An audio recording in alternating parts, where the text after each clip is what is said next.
Before we get started, I wanted to say that I have not been paid or coerced or threatened or any of that stuff to make a video about these knives. Rivery Manufacturing was just nice enough, awesome enough to send me these to review.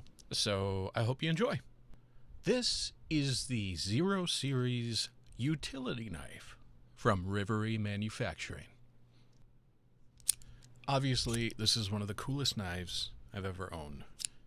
Most of these little bad boys are made of 6061 aluminum, which I had to look up. It is a widely used heat-treatable aluminum alloy, known for its good strength, corrosion resistance, and weldability.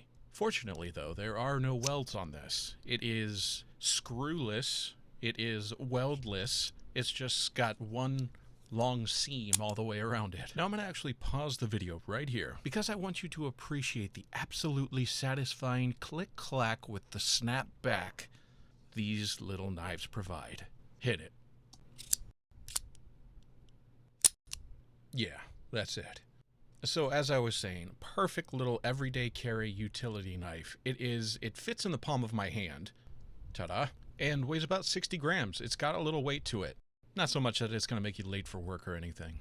But I was actually sent a few different models, and I'm going to kind of go through them here. This is the 0 file pattern. The previous one was the 0 smooth operator. They have a whole bunch of different patterns with different colors, coatings, and I think they got a brass one or two that probably has some heft to it. But the ones I have here are all the same model. They're the 0 model. There's a 0G model that they just had a Kickstarter for and fully funded successfully, no problem. And they are basically this knife, just a little bit bigger, about an inch longer. And they did some different modifications to them and a couple other features. Whenever I open this up, I'll show you what the insides look like. That sounds creepy. And one more time for good measure. There we go. Now moving on to my personal favorite design, I think. I haven't tested them all, but this one is my personal favorite so far. This is just the original pattern. These are all CNC precision machined in-house in the US, potentially right next door to you.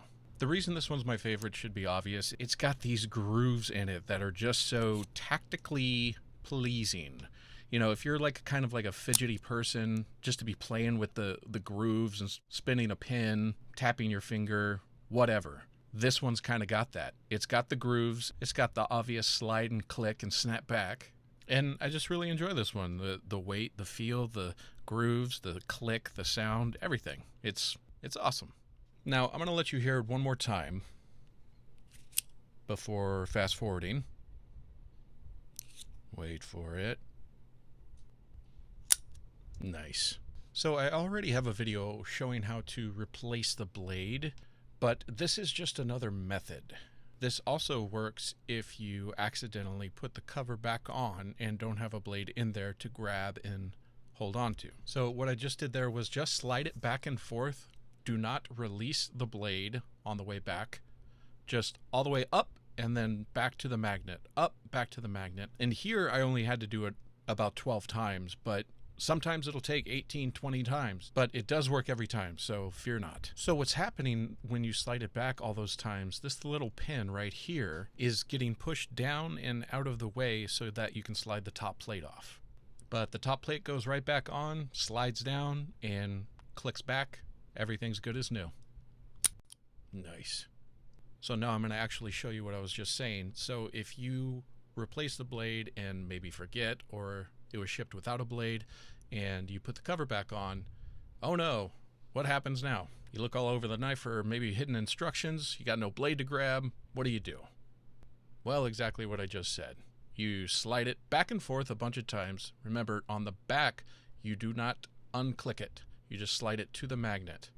And then, I don't know, 10 to 20 times later, the top just slides right off. And now you don't have to call Rivery Manufacturing in a panic because you can't open your knife. And they all function the same way. The 0 model here all functions the same way. If you ever get into a bind where you have to open up the knife without the blade, each one of the 0 models should be exactly the same. And here I am just demonstrating all of them so you don't think I'm a liar. And I didn't mention it before, but each one of them, at least my models, have a little hole, 2 holes there at the bottom, and you put like a little paracord through that, kind of for a lanyard, keychain, hang off your belt kind of thing. And I just thought that was just something worth mentioning. I'm just going to have some B-roll playing here in the background while I talk about other things with this knife. Still, absolutely coolest knife I've ever had. But there was a couple of things I was thinking about while I've had it here for a couple of weeks now. When you slide it forward and it exposes the blade, it doesn't snap back. You kind of have to slide it back. It will fall back if it's held upright, but it won't snap back, which I think that would be a really cool feature. If that was even possible, I don't know. Maybe another spring or spring steel or something like that to bounce it back to the ready position. I don't know. Again, these are all just preferences from a nobody. And obviously the whole blade change scenario where you have to slide it forward, hold the blade, click it back, and then slide the cover off, or slide it forward, 10 to 20 times to get the cover off, is a bit inconvenient. But when you're dealing with such a small, precise item, I don't know how you would improve on it and keep all the mechanics the same. So again, these are just my thoughts on it, and I'm sure they're aware of all these things too. But I have been walking around with it in my pocket for several days, and never once have I noticed that the cover slid up enough to expose the blade. It takes quite a bit of pressure and travel to be able to slide the plate up and get it to lock into place. So I don't ever see that really being a problem if it's in your pocket, which is a good thing. But one thing I was thinking about, now it didn't affect my phone at all, but there are, at least on the Zero model, 4, I believe it's just 4 of the neodymium magnets. They're very strong. So I was curious if maybe that would be an issue if you had it next to your phone for too long, or I'm not sure, but another thing worth mentioning.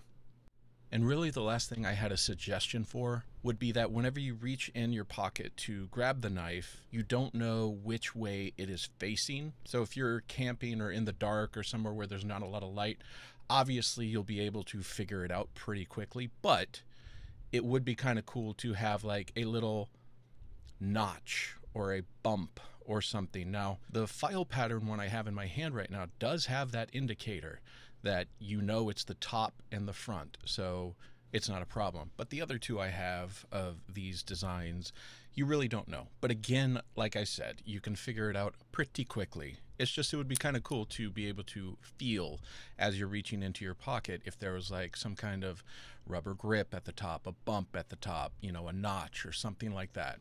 And that's really it. I don't have any main gripes stopping me from using this knife every day.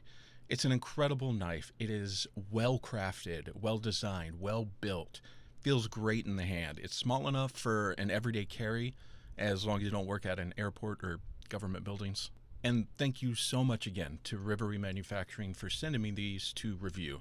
And based off their Kickstarter for the 0G model selling out, I'm sure their business is going to thrive for many years to come. Thanks again.